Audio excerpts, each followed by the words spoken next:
5, 6. Sa part 2 nga ng ating vlog dito kala nanay ay binigyan natin sila ng sorpresa na hindi nila inaasahan. Subalit sa pagbisita namin muli ngayon ay ito ang di namin inaasahan. Oh, paano ka? Nabulas. Ano, tulungan kita? Kaya ngayong araw ay samahan nyo kami na muli nating bisitahin ang mag-asawa na ito.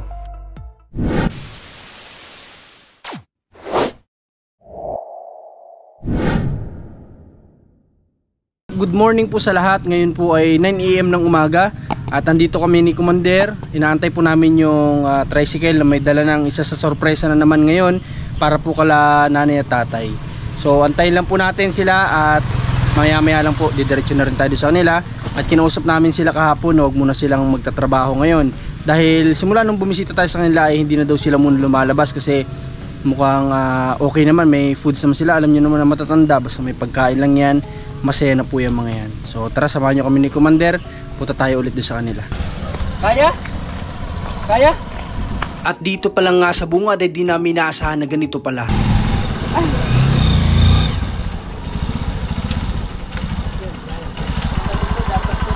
Kaya nga. Sige, ito na. Ito na, side wheel ko yan. Side wheel? O, side wheel ko yan.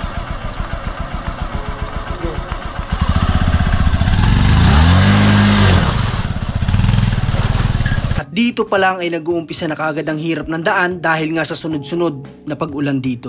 Meron pa bababa dyan. Alakad na ako. Oh, paano ka? Nagbulas. Ano, tulungan kita?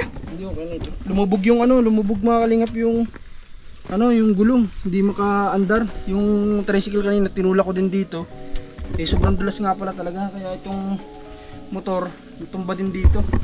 Buti na nga lang, naituon ko yung sapatos ko dito kaso lang basa.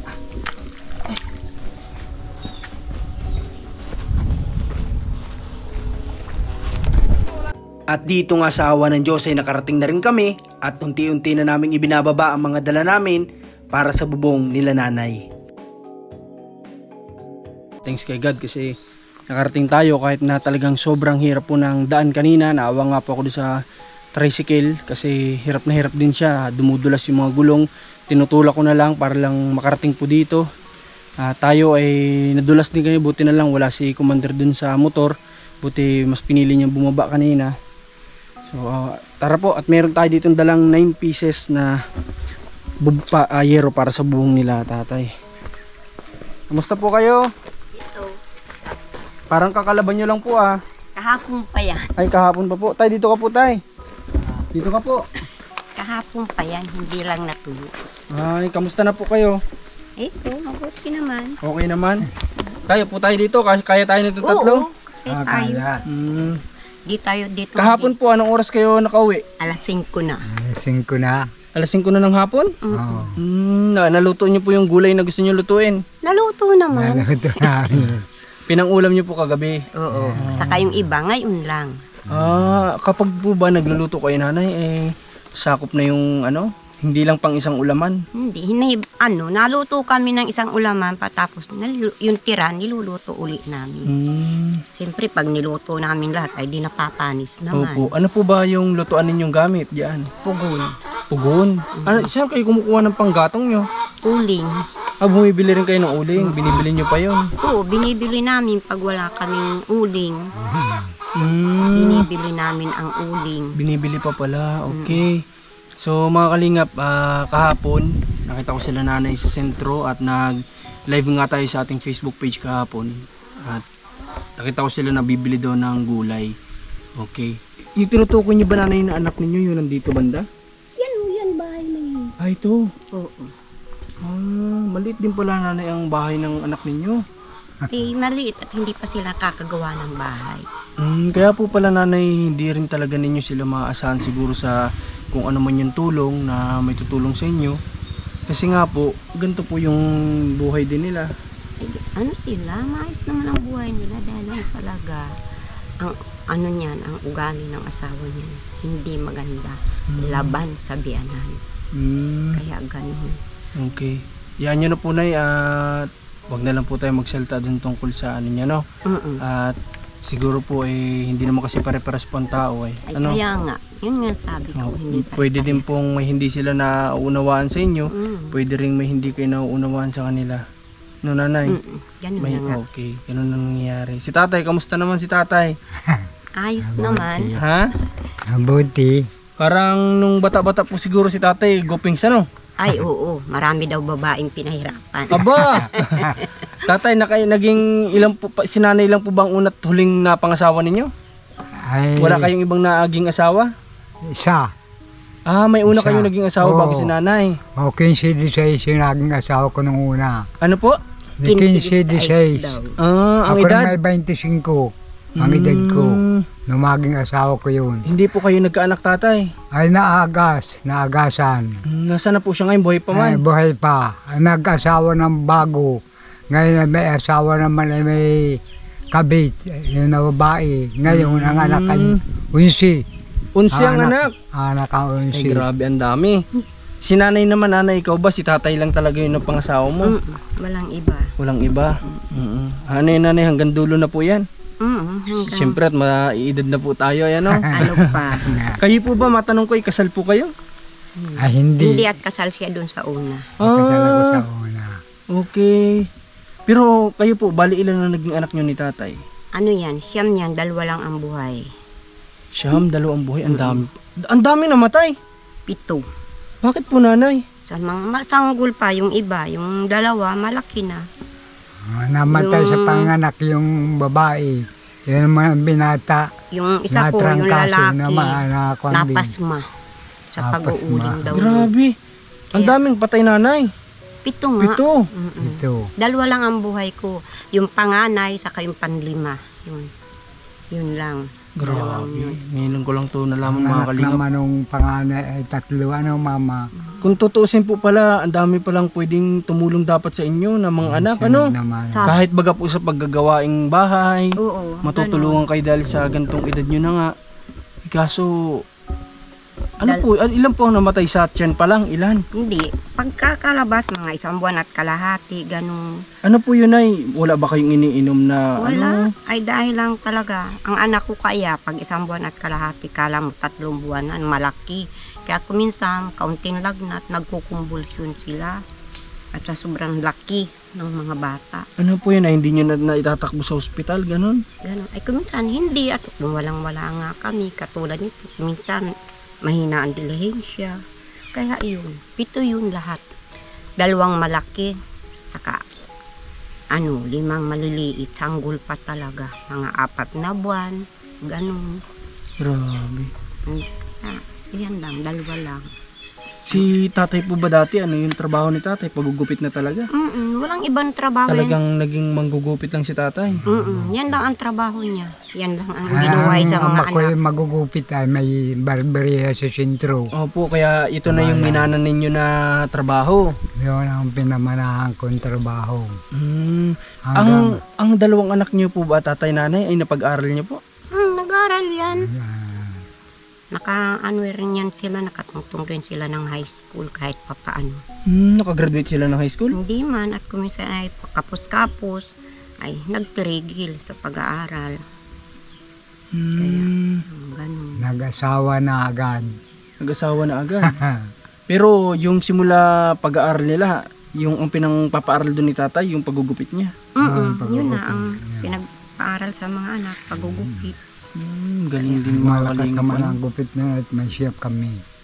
May chef kayo, kaya malakas noon. Malakas noon. Ang bantay namin aso, pag walang nagpapagupit, yung bantay aso, pag na yung magpapagupit, binabatok ng aso. Nakaupo sa upuan. Kaya upuan, sa galing ako ba? Alis na dyan, bantay at may magugupitan ako. Hindi umalis na, punta na doon sa bahay. Ayaw po. Okay. Ay, tatay, matanong ko pala kayo, ano po ang ginagamit ninyong ilaw mag-asawa dito sa bahay niyo? Gaas. Yung Gasera? Nabili kami ng krodo. Mga kalingap, ayun po yung gasera ang gamit nila dito. Yun yung dati, gaas, may mga nagbebenta pa sa tindahan, makakabili ka 5 piso, 10 piso. Tapos yun yung may tela na nakababa doon, tapos sisindihan mo yun. Yun yung magiging parang lampar nila dito kapag gabi. So, nanay, sa susunod po na balik ko dito, dadalang ko po kayo ng ilaw. Ano? Pwede rin. Yung hindi na kailangan ng kuryente. Ano po, nanay, tatay? Para po nang sa ganun sa gabi ay maliwanag ang bahay ninyo. Ano, nanay, kapag kakain kayo, kahit medyo na late na kayo ng pagkain, medyo madilim na, kita nyo pa rin yung pagkain. Ano? Okay. So, nanay, ngayong araw po ay mamaya may gusto pa ako sa inyong malaman. Pero ngayon may dala po kami ditong yero. Oo, na-check nga po natin kung ano, kung okay ba itong yero. Ito po nanay ay may dala kami ditong pamalit sa inyong bubong. Dapat po nanay yung may kulay, yung may pinturang kukunin namin. Kaso nga lang daw ay mas makapal daw po ito doon. At may mga nagiging feedback daw na natatanggal ng isang buo yung pintura. Kaya ganito na lang yung kinuha namin kasi mas makapal daw ito. So andito yan mga kalinga po, ito ay 9 pieces. So sino ang nanay ang pwedeng gagawa nito? Si Bobby. Si Bobby, ano nyo po yun si Bobby? Manugang. Asawa baga ni Vilma. Willing po siya nagagawa dito. Sinabihan. Okay daw Ay, po. pagbaba namin mamaya, sasabihan ko na. Okay. Pero sa tingin nyo okay naman, papayag. Okay Siya rin ang nagawa niyang bahay na yan ay. Okay. Siya rin. Okay, sige po. So mga kalingap, dito naman sa tingin ko sa kahoy, wala tayong maging problema dito. No? Kaya ito lang kailangan mapalitan tong bubong nila. Tapos po, kukumpletuhin natin yung gamit nila nanay. Unahin muna natin bubong kasi mahirap kapag binila natin sila ng mga gamit. Baka umulan, mabasa lang din. So sayang naman. Kaya mas maganda, unahin natin muna itong bahay nila nanay. Ano nanay? Para na sa ganun maging komportable kayo. Baka malaglagan tayo dyan ng niyog. Diyan na lang Okay, ang doon na po niyog. tayo tatay, tara. Okay, may pako na po yan dyan tatay ha. Huwag nyo na pong problemahin ng pako. Basta kailangan na lang gagawin na lang. Ang presko po dito sa inyo, ano? Pag ganito, mapresko. Mapresko dito sa ano nila, sa lugar. Wala pala kayo dito ang problema kahit di mag-electric fan. Ano? Oo naman. At Minsan ba nakakatulog kayo dito sa labas? kuminsan, natulog dito sa tatay yung pag mainit sa loob. Pag mainit dito siya sa loob. natutulog. Ay, okay. Ito nanay, ano na ito, lupa na ito. Kanino po ito? Sa bianang ko. Ah, Sa okay. tatay niya. Sa tatay ni tatay. Buti na nyo ng mga kalingap. Napakalaki po ng lupain na ito. Pati po yung mga taniman ng palay. Baka may nyugan pa sila, di ba? Meron May na. nyugan. So kaya po nasabi natin yan sa title natin na dapat kung tutuusin si tatay, kahit di natin sabihing mayaman, may kaya po sa buhay. Ano, tama na yun, no? Kasi napakalaki ng lupain nila na pwedeng namana ni tatay, na pwedeng siya yung kumikita dito. Kaso nga lang, hindi po ganun yung nangyayari. Kaya nga po dapat mayaman si tatay. Kaya nga lang, yun nga, walang napupunta din halos kay tatay daw. Sabi, ito po base lang sa sinasabi nila nanay. Tayo naman nagbabase lang po tayo sa sinasabi po sa atin ng mga tinutulungan po natin. Okay. O tatay, ngayong araw anong plano mo? Anong gagawin mo ngayong araw? Mababasa na kami. Opo. Sabi ko, pupunta namin si Bobby Para sabihan. para sabihan namin. Ngayon, sabi ko, hintayin ta muna sila at baka naman pagdating, magsalisi at doon kami nadaan sa sasahan at ang putik nga bagad, may dinadaan sa sasahan. Sabi ko, intay-intay natin muna, di saka na lang tayo bumaba. Tayag naman. Payag naman. Ay bukas bagay may isang mata sa Sa simbahan. Sa Buka tayo, simbahan. buka po. masimba naman kami bukas. Tatay, may tatanong ako sa inyo, ma-share natin sa mga viewers natin. Dito kayo po ba dalawa nanay ay dumadating yung oras dito sa inyo na wala kayong kinakain? Oo, totoo yan. Kuminsan talaga walang-wala. Kuminsan nga para akong naiiyak. Kuminsan kami lang dito ang dalawa nag-uusap. Paano na tayo? Ni kape anakin, ni asukal, ni bigas, wala tayo. Kahit naman natin meron yung mga anak mo, pagkikibo nila, kulang pa. Eh, walang magagawa. Sabi ko, magtiis tayo. Kaya kuminsan, araw-araw kami nauwi. Minsan wala pa namang nagpapagupit. Sabi ni Tema, ako'y mangutang ka. Wala naman tayong babayad, wala kang gupit. Hindi tayo pautangin. Yun nga sinasabi ko sa kanya. Ibig sabihin, hindi kayo naglalakas loob na humiram sa mga tindahan kung alam niyo wala kayong ano? Hindi kami nangihiram. Hindi kami Ang nangungutang. katuwiran kaya ng may mga tindahan. ano naman daw ibabayad namin, ay kami naman ay nagugupit lang, kulang pa nga niya yung sa gupit nila, pauutangin mo pa. At hindi niya tayo babayaran yan at walang hanap. Kaya hindi kami naglalakas loob. Kung wala, sabi ko magtiis na lang. Yan. Sabi ko sa kanya ka. Kaya kuminsan, doon sa hipag ko, nadaing kami, nakakakuha naman kami. Paano po nanay kung minsan ay nandito kayo, meron bang dumadaan yung magdamag na walang laman ng tiyan nyo? Kuminsan, ganun. Nakaranas kayo ng ganun? Kuminsan, nainom lang kami ng kung walang-wala talaga, kahit kape lang, pwede nang matulog. Dinanasan na namin yan lahat dito. Kahit kami ay mayroong mga dahil hindi kami nga nadaing sa kanila. May di nga kami nagkakasakit kung kami nagkakasakit kung paano na. Pinagtitiisan lang talaga namin. Kaya, Grabe, hindi nadanas din dito ng mga kalingap nila tatay. Kaya ito po ay lesson sa mga manonood natin na kung tayo po ay umuulam, kumakain tayong 3 beses sa isang araw pero ang ulam natin ay sardinas, pagpasalamat na po natin yan sa Panginoon kasi kagaya nila nanay, may dumaranas po na mas mahirap po sa atin na hindi kumakain sa loob ng magdamag na walang laman ng tiyan, kape lang. Kaya nga po palagi nating iisipin na kung tayo po ay magrereklamo dahil tayo nahihirapan sa ganitong bagay, isipin po natin may mas mahirap pa sa atin, mas may naghihirap pa po sa atin. Kaya hindi po tayo dapat magreklamo. Di ba tanay? Tama po ba ako? tama talaga. Okay. So nanay, ngayong araw ay dahil nga sobrang hirap talaga ng daan dito sa inyo. Oo, Na mahirap. dapat kukumpletuhin ko po yung gamit nyo ngayong araw. Kaso nga lang, halos yung mga tricycle ayaw pong pumayag. Oo, at Kasi may hirapan daw po sila. Isa lang po yung pumayag na tricycle. Kaya kaso ang pinayagan niya lang, yero lang yung dadalhin namin. So okay lang, sige. Basta pag sa susunod na balik namin dito. Sana hindi magparaulan. Opo, tapos maayos na po itong bubong ninyo. Makakasa po kayo kung ano po yung din nyo na experience. Kagaya na sinasabi nyo, hindi kayo nakahigaman lang sa foam. Hindi nyo mo lang naranasan. Ay, hindi talaga. Hindi pa. Okay. Para naman Nagilang po, bahay kami ay wala kaming mga kunakawan. foam. Na pum. Puro ano lang, puro Banig. banig. Banig. Oh. Ang sahig pa namin kuminsang kawayan. Yun lang. Pinagtsatsagaan na lang namin. Okay. Sige po, nanay, para habang ano po tayo, ay maranasan po natin katopanin mga bagay na gano'n. Ano? Okay, basta yung pako ko, magkakailaw kayo, basta okay na po itong bubong ninyo. Ano? Okay po. Okay, sa ngayon nanay, wag muna kayo, lalabas ba kayo? Mamaya lang. Para pumunta doon sa gagawa ng bubong. Sasabihan namin. Okay. Kung pwede lang sana, tayo na lang yung magsabi. Kaso, sila kasi yung kamag-anak, baka hindi pa Manugang tayo. ko yun. Okay, manugang ni nanay. Okay. Kami na lang. Kaya niyo po ba? Oo, hindi naman kami na kaya pa naman ni tatay mong maglakad. Okay, sige po, sige po. Basta ito yung pangako po namin sa inyo. Pagbalik po namin dito ay kung ano yung gamit na wala kayo, bibigyan namin sa inyo, ha? Mga bagong gamit mo tatay sa paggugupit, gusto mo ano? Okay, basta bibilang kita niyan. Kaya nga lang, iniisip ko ay yung araw-araw nyo pa rin na lalakarin sa paggugupit. No? Oo. Kaya pa naman Kung kaya nyo lang sana ng may sidecar o ano. Si tatay ba hindi marunong magamit ng motor? Kaya. Ay, hindi. Hindi kaya. Bike lang yun ang ginagamit niya. Okay, bisikleta sana talaga. Bisikleta Kaso nga lang lang medyo gamit ko matarik yung daan dito. Oo, Kung masimento man, matarik pa din. Mataas pa talaga. Okay. O sige po tatay ha, sa ngayon po pupunta muna kami. Sige. Dahil meron pa din kaming kailangang tulungan ngayong araw. Basta ito po muna yung inintindi namin ngayon dito sa inyo para may kabit na.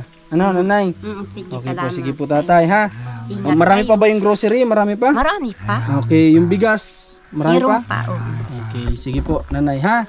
Mag-ingat kayo pag babaan niyo po mamaya. Ano? Oo, sige, Okay, sige po. maingat na lang kami. Sige po tay. So mga kalingap, ngayon ay nagpapasalamat ako sa patuloy na tumutulong po sa atin, sa nagpaabot din sa atin para makumpleto natin yung kailangan dito nila tatay. Maraming thank you po sa inyo. Sana maraming pang blessing dumating po sa inyo. At sana lagi nyo kaming ipag-pray din sa bawat lakad namin kasi hindi namin alam kung ano yung nag-aabang sa daan para sa aming mag-asawa. So yun, supportan nyo lang po Marcos TV channel, Commander ni Marcos. Ayan, lagi natin kasama kahit medyo delikado yung kalsada. At sana po ay marami pa ang tumulong sa ating mga tinutulungan. Huwag po tayong matakot na mag-share ng blessings kasi nandyan po si God, lagi po niya tayo nakikita. At siya na po ang bahala sa atin. So maraming salamat. Shoutout po muna kay Ninang Adel Yusong, kay Ninang Adelina, kay Tita Faye, kay Tita Jo, at kanino po ba, kay Tita Celia, at sa iba po na tumutulong sa atin. So sa mga gustong tumulong, mag-message lang kayo sa Marcos TV channel na page natin. Maraming salamat po sa inyo lahat. God bless.